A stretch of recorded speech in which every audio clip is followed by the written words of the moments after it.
Stock market investors की देखो परेशानियां थमने का नाम नहीं ले रही है। जो लोग इस उम्मीद में लगाए बैठे हैं कि अब सही हो गया है मार्केट, अब तो ग्रीन ग्रीन दिखने लग गया है कुछ दिनों से, अब तो बढ़ेगा, तो आपकी तसल्ली के लिए बता दूं, तसल्ली तो नहीं खैर, आपको डराने के लिए बता दूं कि जितने बड़े बड़े फंड मैनेजर्स हैं, बड़े इन्वेस्टर्स हैं, सबका सुरताल अभी एक ही डायरेक्शन में है कि अभी बहुत बड़ी वाली मंदी आने वाली है। दुनिया का सबसे बड़ा क्रैश अभी आएगा, दुनिया की सबसे बड़ी क्राइसिस अभी आएगी। ये मैं नहीं कह रहा, ये बड़े बड़े इन्वेस्टर्स, बड़े बड़े फंड मैनेजर्स कह रहे हैं।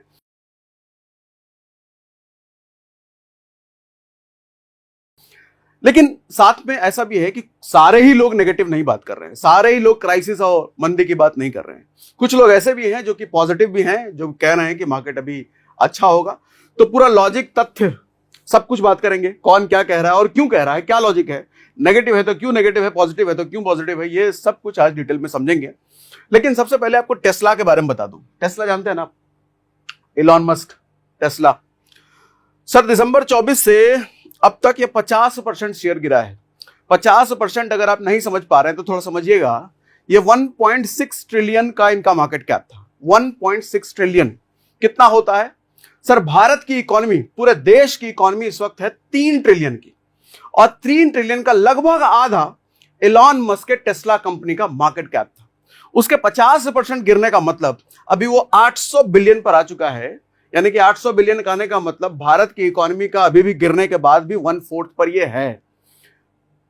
तो समझ लो, भारत की टोटल इकोनॉमी अगर 3 ट्रिलियन है और उसका आधा कोई किसी कंपनी के पास है और उसका 50% वो गिर जाता है, तो कितनी बड़ी गिरावट है ये आप सोच के देखिए। और हम बात कर रहे हैं इलॉन मस्क, टेस्ला की, जो वर्ल्ड फेमस, डिमांड इनकी हर जगह है, और हम जानते हैं टेस्ला का क्रेज क्या है। अगर इतनी बड़ी कंपनी अगर इस हद तक गिर रही है तो समस्या शायद सच में गंभीर है, तभी तो। अच्छा, सिर्फ टेस्ला की बात नहीं कर रहे, अब अगली बात करते हैं जरा बिटकॉइन की। बिटकॉइन क्रिप्टो करेंसी का बादशाह, लगभग 25% ये गिरा है। इसके 25% गिरने का मतलब ये गिर करके 1.5 ट्रिलियन पे लगभग आ चुका है।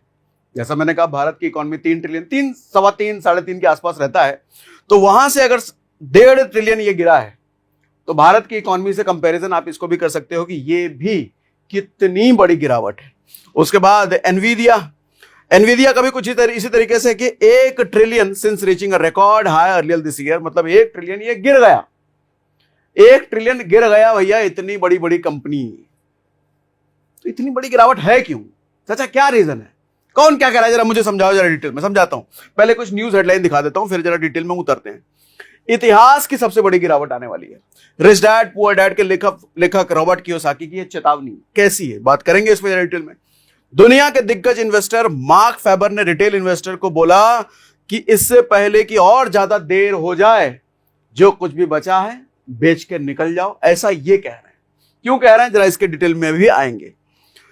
Warren Buffett, US market crash is coming, 325 billion cash लेकर के बैठे हैं। कैश लेके बैठे हैं मतलब इतना माल ये बेच चुके हैं, और बेचने के बाद जो इनके पास पैसा आया है वो 325 बिलियन डॉलर आया है। उसका क्या करेंगे भैया, ये सवाल है, इस पर भी आएंगे जरा डिटेल में।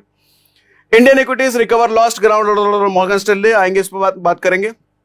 सबसे पहले आपको ये दिखाता हूं, एक ये वाला article, massive market bloodbath, US market से स्ट्रगलिंग 5 ट्रिलियन, 3 वीक में 5 ट्रिलियन गिर गया यूएस का मार्केट।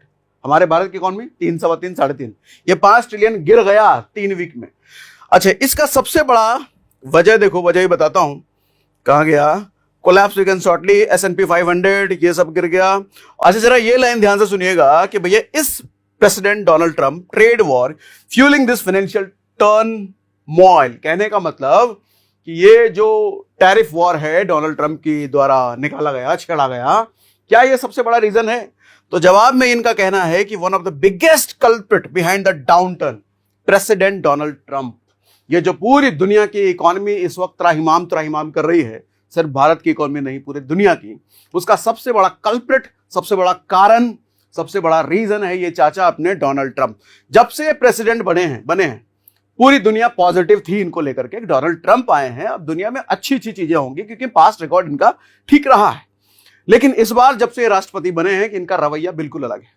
इनका शेड्यूल, वो ट्विटर पे कुछ मीम भी मैंने देखे कि ये डोनाल्ड ट्रंप सुबह उठते हैं उठते ही दिमाग लगाते हैं कि भैया आज किस पे टैरिफ लगाना है, किस पे टैरिफ लगाना है।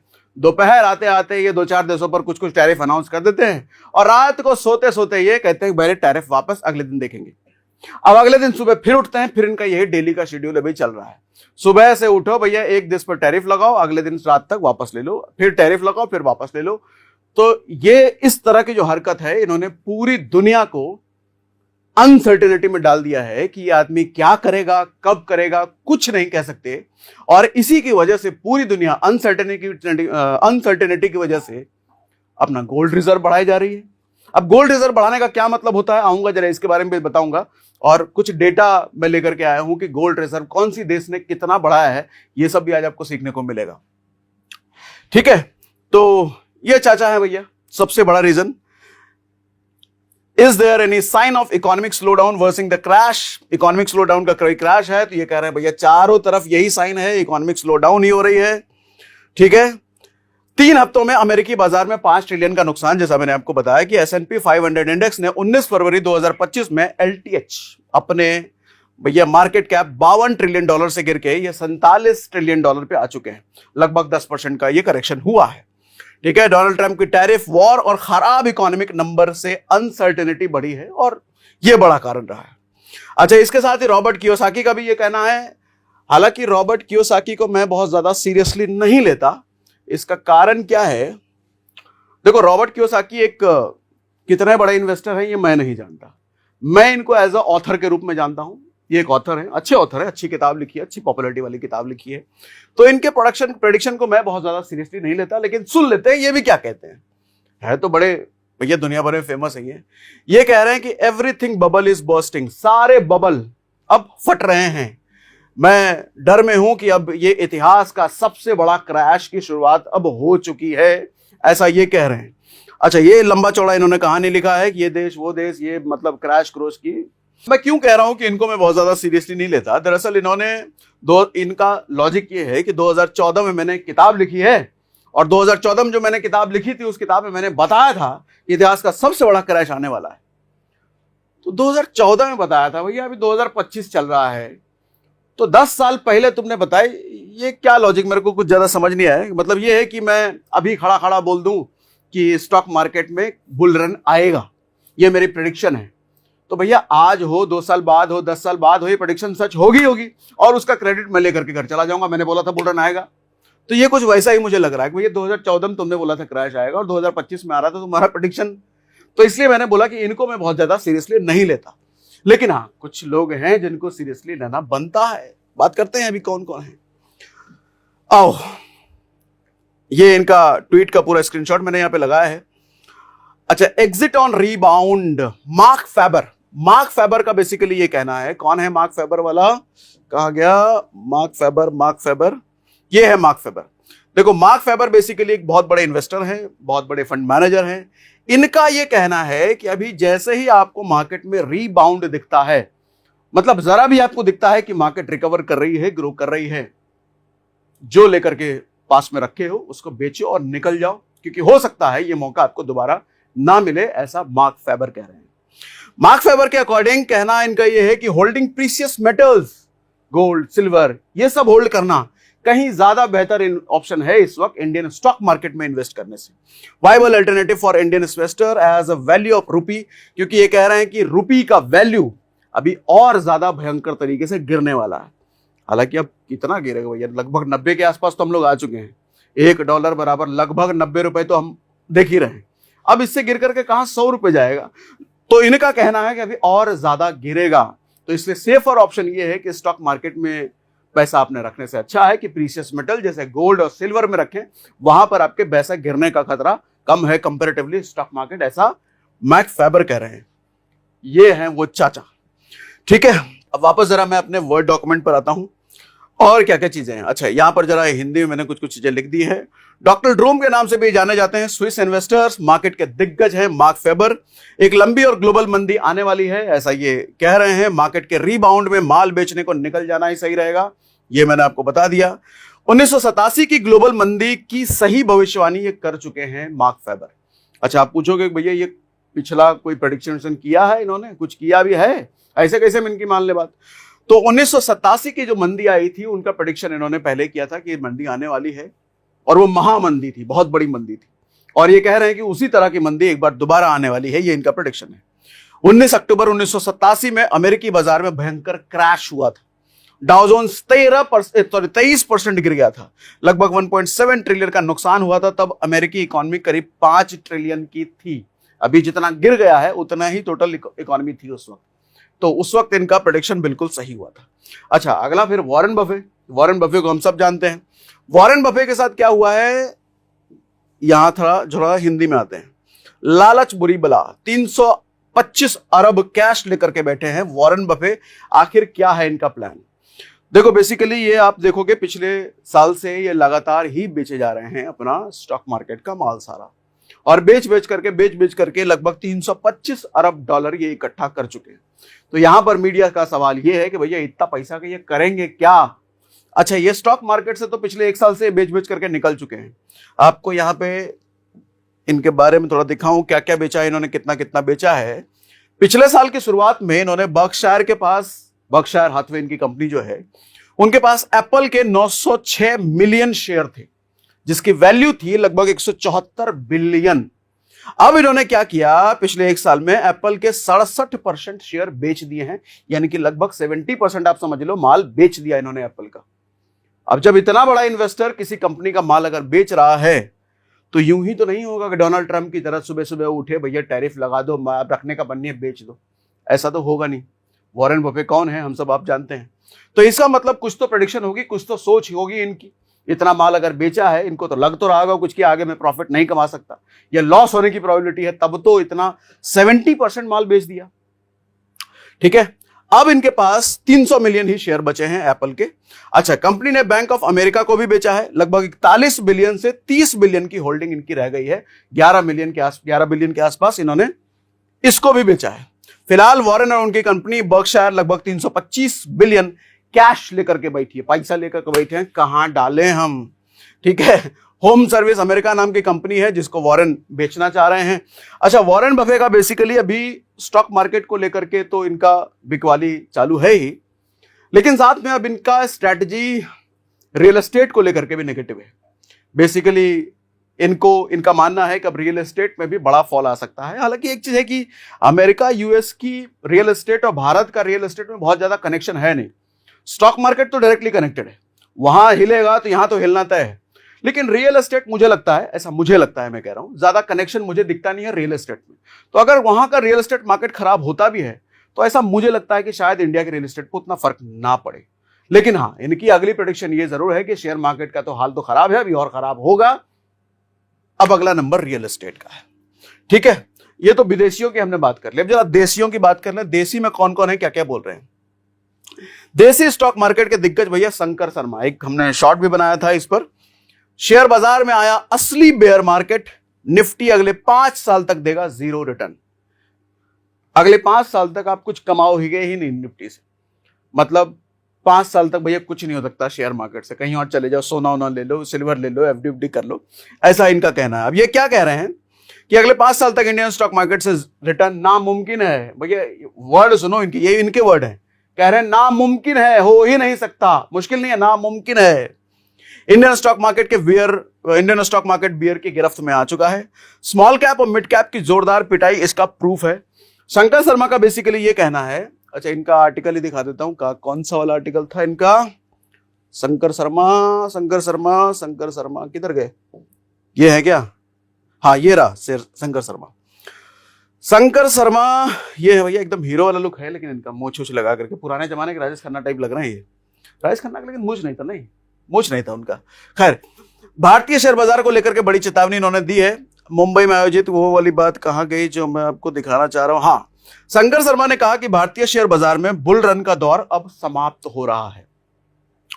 हालांकि अगर आप शेयर मार्केट का साइकिल देखो तो कुछ समय बुल रन चलता है, मतलब मार्केट भागती है ऊपर की तरफ, लेकिन कुछ समय बेयर का दौर होता है, मतलब लगातार गिर रही होती है। अभी जो दौर चल रहा है ये बेयर का दौर चल रहा है, ज्यादातर लगातार आप देखोगे गिरावट ही चल रहा है। तो इनका कहना यह है कि बुल रन का दौर अब समाप्त हो चुका है और अगले 5 साल तक ये बेयर की गिरफ्त में मार्केट आ चुका है और अगले 5 साल तक रहेगा। मतलब अगले 5 साल तक आप कुछ नहीं कमाओगे, इन्होंने साफ साफ ये बात कही है।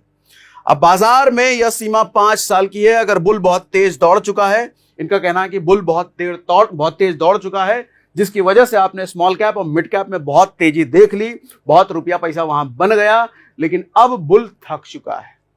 अब ये कह रहे हैं बुल थक चुका है, जैसे हमारे स्मॉल कैप स्टॉक्स में देखने को मिला। इसका मतलब यह है कि वह बुल थकने लगा है। अब मामूली झटकों में भी वह गिरेगा। थक गया है पूरी तरीके से, बहुत भाग लिया मार्केट, अब वो थक गया है।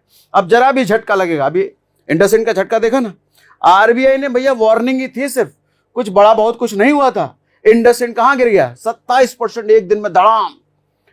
फिर अभी आरबीआई ने क्या बोला? बोला ठीक है कोई दिक्कत नहीं है, 5% एक दिन में बढ़ गया। तो अभी हाल ये चल रहा है, हल्का सा टच भी मारो ना तो कंपनी के शेयर उथा पथल हो जाते हैं। तो यही बात इन्होंने कही कुछ दिनों पहले ही। ठीक है, बुल मार्केट की परिभाषा बदल चुकी है, इनकी थ्योरी है कुछ कुछ। तो ये भैया शंकर शर्मा का कहना है।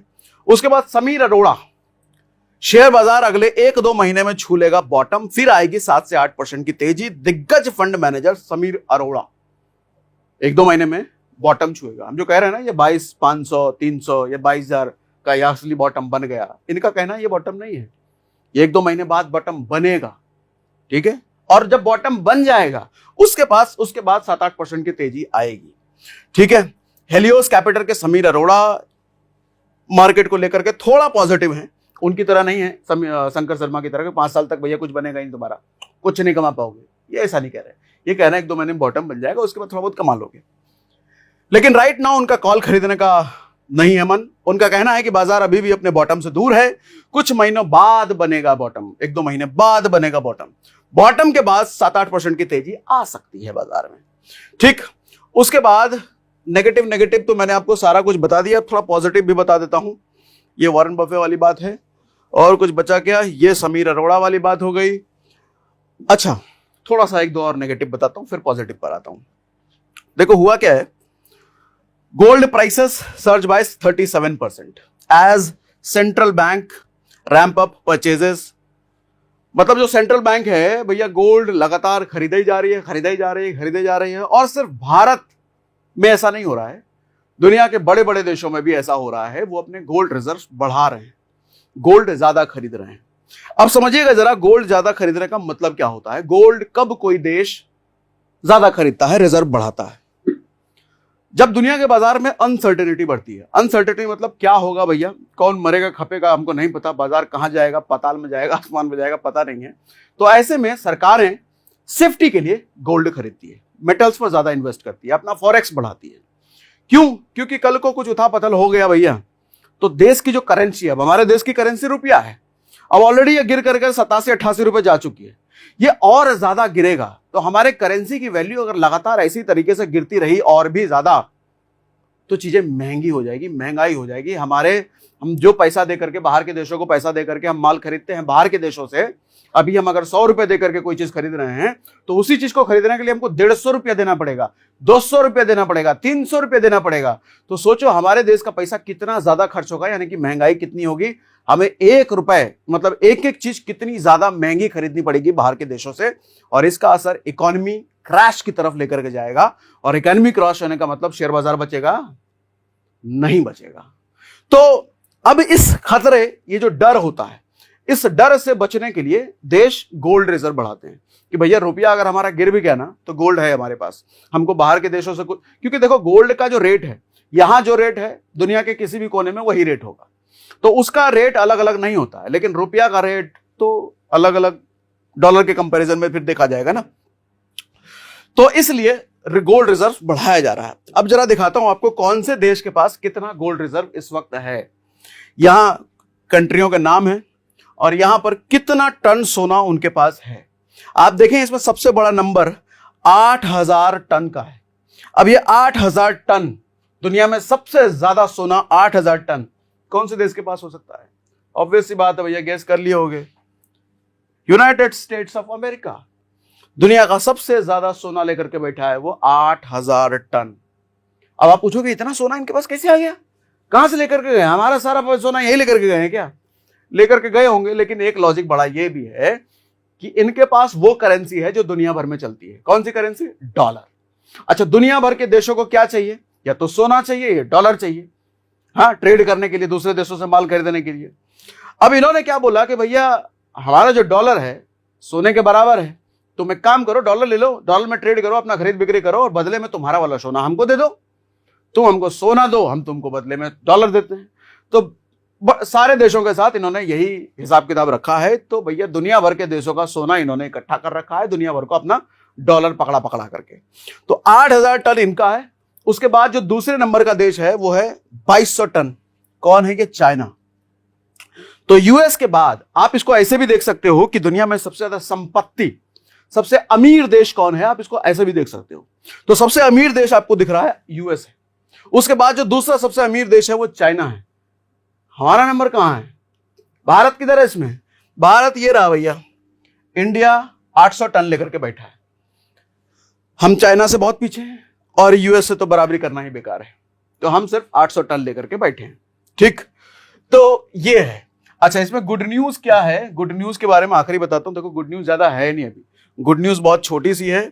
मॉर्गन स्टैनले का कहना है कि भैया सेंसेक्स 1,05,000 हिट कर सकता है दिसंबर 2025 तक, लेकिन उसमें भी इन्होंने कंडीशन लगा दिया है कि अगर मार्केट के सेंटिमेंट्स अच्छे होते हैं, अगर डोनाल्ड ट्रंप भारत को लेकर के कोई खराब डिसीजन नहीं लेते हैं, जैसे 2 अप्रैल को उन्होंने रेसिप्रोकल टैरिफ वाली बात बोली है कि 2 अप्रैल को मैं लगा दूंगा भारत पर रेसिप्रोकल टैरिफ।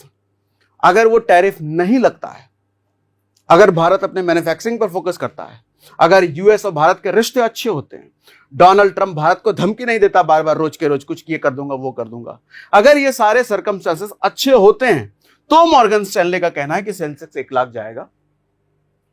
लेकिन आपको क्या लगता है, होगा ये? तो भैया ये चीज भी मेरे को नेगेटिव ही दिख रही है, ये होने जाने वाला मुझे लग नहीं रहा है। तो बाकी जो देसी विदेशी फंड मैनेजर, बड़े इन्वेस्टर्स हैं, उन्हीं की बात में कहीं ना कहीं हकीकत दिख रही है। आपको क्या लगता है?